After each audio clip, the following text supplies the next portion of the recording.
इस कहानी की शुरुआत होती है अटीला नाम के एक चोर से जो अपने अनोखे अंदाज के लिए काफी मशहूर था। दरअसल अटीला अपनी हर चोरी से पहले विस्की की एक बोतल पी लेता और चोरी के बाद उस बोतल को वहीं छोड़ देता। पर फिलहाल अटीला एक पुलिस स्टेशन में था और बार्टोस नाम का एक ऑफिसर उससे पूछताछ कर रहा था क्योंकि अटीला ने पिछले 6 साल में कुल 26 बैंक लूटे थे। अब इस कहानी में आगे बढ़ने से पहले हम अटीला के बचपन के बारे में थोड़ा जान लेते हैं। दरअसल अटीला के पिता काफी गरीब थे और उनके पास इतने पैसे नहीं थे कि वो अटीला को पाल सके, इसलिए अटीला के अंकल ने उसे अडॉप्ट किया। पर बहुत जल्द वो भी उसकी हरकतों से तंग आ गए, इसलिए उन लोगों ने अटीला को एक बोर्डिंग स्कूल में भेज दिया जो बिल्कुल एक जेल की तरह थी, क्योंकि यहाँ छोटी मोटी गलतियों पर भी बच्चों को बहुत टॉर्चर किया जाता।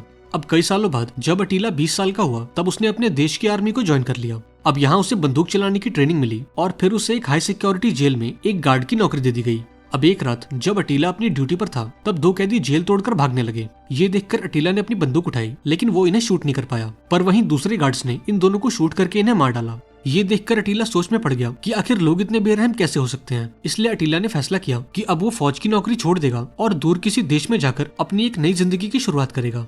अब एक रात वो इस जेल से भाग गया और एक मालगाड़ी के नीचे लटककर कई घंटों का सफर किया। अब काफी मशक्कत के बाद आखिरकार वो बुदापेस्ट पहुंचा और एक नई जिंदगी की शुरुआत की। अब अटीला अपना आइस हॉकी खेलने का सपना पूरा करना चाहता था, लेकिन इस नए शहर में ना तो उसके पास रहने की कोई जगह थी और ना ही इतने पैसे। इसलिए अटीला एक स्पोर्ट्स क्लब में साफ सफाई की नौकरी करने लगा ताकि उसे रहने के लिए एक जगह मिल जाए। अब प्रैक्टिस के साथ साथ अटीला उस क्लब की साफ सफाई और बाकी छोटे मोटे काम करता और इसके बदले में उसे कुछ पैसे मिल जाते।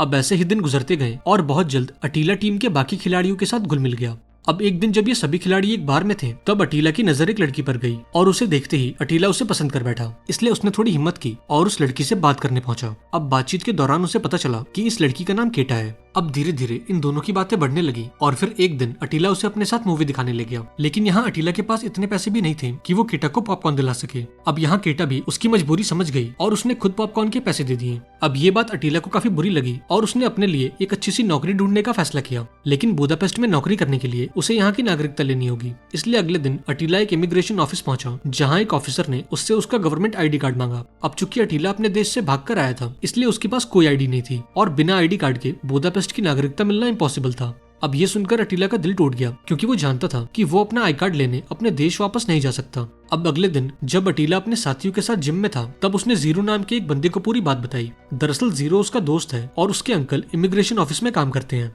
अब यहाँ जीरो कहता है कि तुम कल जाकर मेरे अंकल से मिलो, शायद वो तुम्हारी कुछ हेल्प कर पाए। अब अगली सुबह अटीला इमिग्रेशन ऑफिस पहुंचा और जीरो के अंकल को अपनी एक पासपोर्ट साइज फोटो और कुछ पैसे दे दिए, लेकिन यहाँ जीरो के अंकल ने बोला कि ये पैसे इस काम के लिए काफी नहीं है। पर चूंकि अटीला के पास और पैसे नहीं थे इसलिए अंकल ने इन पैसों को रख लिया और अटीला से बोला कि मैं तुम्हें नागरिकता दिलवाने की कोशिश करूंगा। अब उस शाम जब अटीला अपने घर लौटा तब उसने टीवी पर देखा कि यूरोप के एक तानाशाह की मौत हो गई है और अब इसका असर यूरोप के हर एक देश पर होगा और अगर समय रहते अटीला को बुदापेस्ट की नागरिकता नहीं मिली तो उसे अपने देश में वापस भेज दिया जाएगा। अब अगले कई दिनों तक अटीला काफी परेशान रहा क्योंकि उसे डर था कि पुलिस उसे गिरफ्तार करके अपने देश वापस भेज देगी। अब एक रात वो केटा से मिलने उसके घर पहुंचा क्योंकि आज केटा के मॉम डैड ने उसे अपने घर खाने पर बुलाया था। अब डिनर के दौरान जब केटा के पिता ने अटीला से उसके भविष्य के बारे में पूछा तब अटीला बिल्कुल शांत हो गया क्योंकि उसके पास इन सवालों का कोई जवाब नहीं था। अब थोड़ी देर बाद जब केटा वाइन लेने के लिए अंदर गई तब उसके पिता ने अटीला से बोला कि तुम हमारी बेटी के लायक नहीं हो क्योंकि ना तो तुम्हारे पास कोई नौकरी है, ना ही कोई घर और ना ही कोई फैमिली। अब अटीला को ये बात काफी बुरी लगी और वो उठकर यहाँ से चला गया।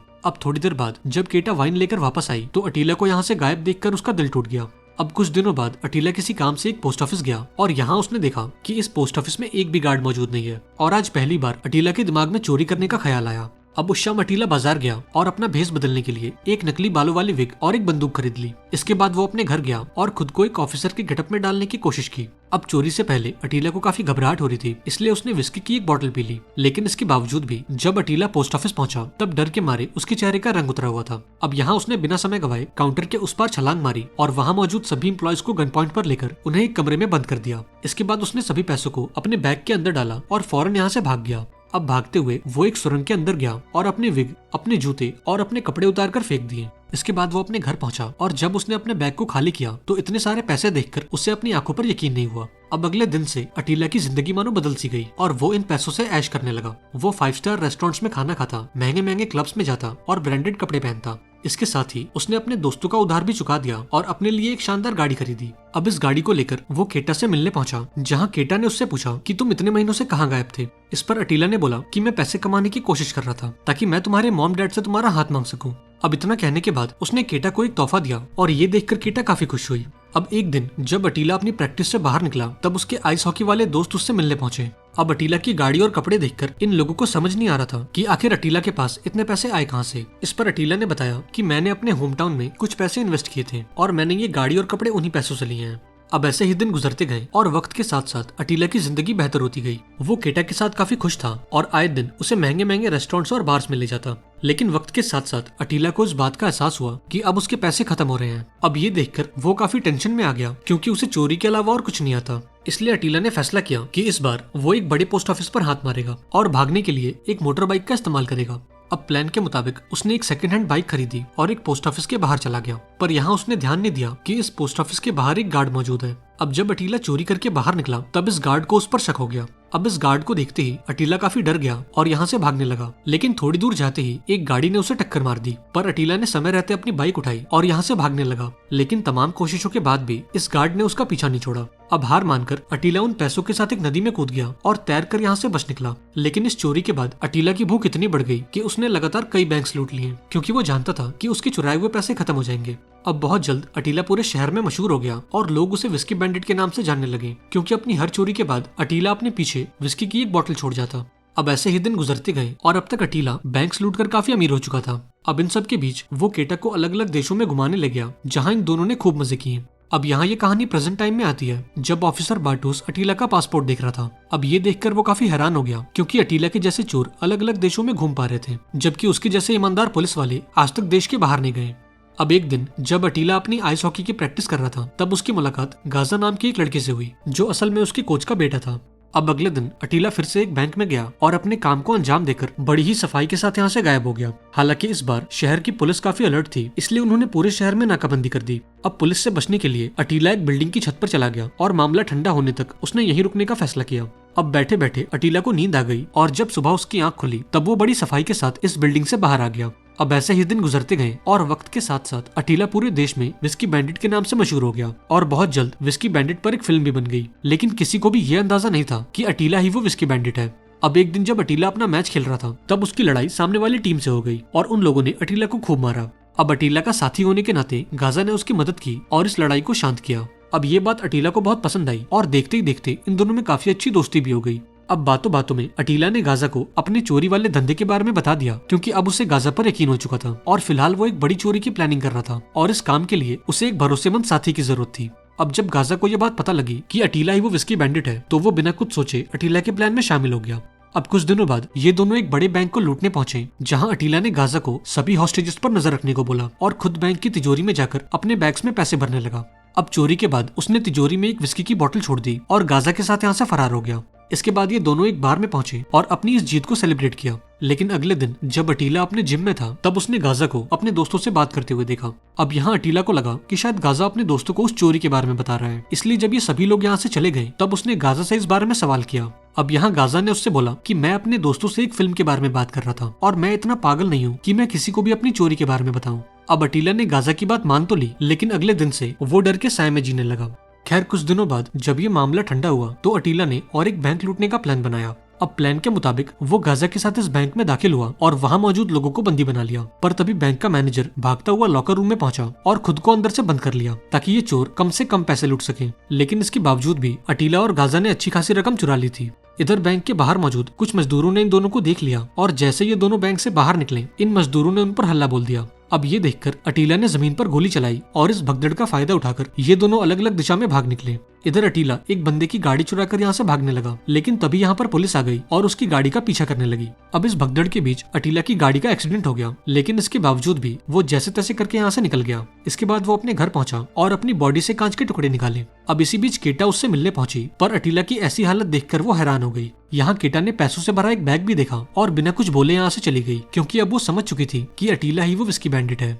अब ऐसे ही दिन गुजरते गए और कुछ हफ्तों बाद अटीला और गाजा ने अपनी अगली चोरी का प्लान बनाया। लेकिन इस बार अटीला ने पहले ही सोच लिया कि अगर इस चोरी में कुछ गड़बड़ हुई तो उन दोनों को क्या करना है। अब यहाँ उसने गाजा से बोला कि अगर चोरी के दौरान हम में से कोई एक पकड़ा गया तो उसे कम से कम 3 घंटे तक पुलिस से कोई बात नहीं करनी। अब गाजा भी इसके लिए मान गया और फिर ये दोनों अपने काम पर लग गए।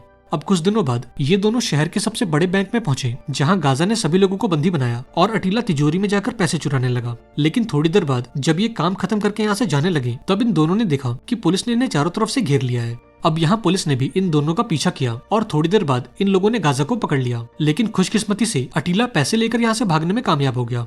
अब प्लान के मुताबिक गाजा को कम से कम 3 घंटों तक पुलिस से कोई बात नहीं करनी थी और उसने किया भी कुछ ऐसा ही। इधर पुलिस वालों ने उसकी खूब धुनाई की, लेकिन इसके बावजूद भी गाजा ने अपना मुंह नहीं खोला। वहीं दूसरी ओर अटीला इस कोशिश में था कि वो कुछ भी करके गाजा की बेल करवा दे, लेकिन ये केस इतना पेचीदा था कि कोई भी वकील इस केस को लेने के लिए तैयार नहीं था। इधर इंटरोगेशन के दौरान जब गाजा ने पुलिस वालों से टाइम पूछा, तब बार्टोस समझ गया कि गाजा किसी के आने का इंतजार कर रहा है, इसलिए उसने अपने साथियों से कहकर गाजा को एक खास कमरे में शिफ्ट किया जहाँ की घड़ी काफी तेज चल रही थी। अब जब गाजा ने देखा कि 3 घंटे बीतने के बाद भी अटीला उसे बचाने नहीं आया, तो उसने पुलिस को अटीला के बारे में सब कुछ बता दिया। वहीं दूसरी ओर जब अटीला एक चेक पोस्ट पर पहुंचा, तब पुलिस ने उससे उसकी आईडी मांगी। अब चूंकि पुलिस विस्की बैंडिट का नाम जान चुकी थी, इसलिए इन्होंने अटीला को भी गिरफ्तार कर लिया। इसके बाद अटीला को एक हाई सिक्योरिटी जेल में भेजा गया, जहां केटा उससे मिलने पहुंची। अब यहाँ केटा ने उसे बताया कि अब मेरी लाइफ में एक दूसरा इंसान है और मैं बहुत जल्द उससे शादी करने वाली हूँ। अब ये सुनकर अटीला को काफी दुख हुआ, क्योंकि अब इस दुनिया में ऐसा कोई नहीं है जिसे वो अपना कह सके। इसके बाद ये कहानी प्रेजेंट टाइम में आती है, जहाँ अटीला और बार्टोस आमने सामने बैठे थे। अब यहाँ बार्टोस ने अटीला से बोला कि मैं अपनी पूरी कोशिश करूंगा कि तुम्हें अपनी बाकी की जिंदगी जेल में गुजारनी पड़े। लेकिन इन सब के बाद जब अटीला अपने सेल में पहुंचा, तब उसने बेडशीट की मदद से एक रस्सी बनाई और जेल की दीवार कूदकर यहाँ से भाग गया। हालांकि 9 घंटे बाद पुलिस ने उसे दोबारा पकड़ लिया, जिसके बाद कोर्ट ने उसे 16 साल की सजा दी। अब देखते ही देखते 12 साल गुजर गए और अटीला के अच्छे बर्ताव को देखते हुए कोर्ट ने उसकी बची हुई सजा को माफ कर दिया। अब जब अटीला जेल से बाहर निकला, तब उसने ये चोरी चकारी छोड़ दी और अपनी बाकी जिंदगी शराफत से गुजारी। अब मूवी के एंड में हमने देखा कि अटीला की ये कहानी एक सच्ची घटना पर आधारित है और इसी के साथ ये कहानी यहाँ पर खत्म हो गई। आई होप आपको आज की कहानी पसंद आई होगी। अगर आपको ये वीडियो अच्छी लगी हो तो इसे लाइक कर देना और चैनल को भी सब्सक्राइब कर देना और मुझे कमेंट्स में बताना कि आप ये वीडियो कहाँ से देख रहे हो।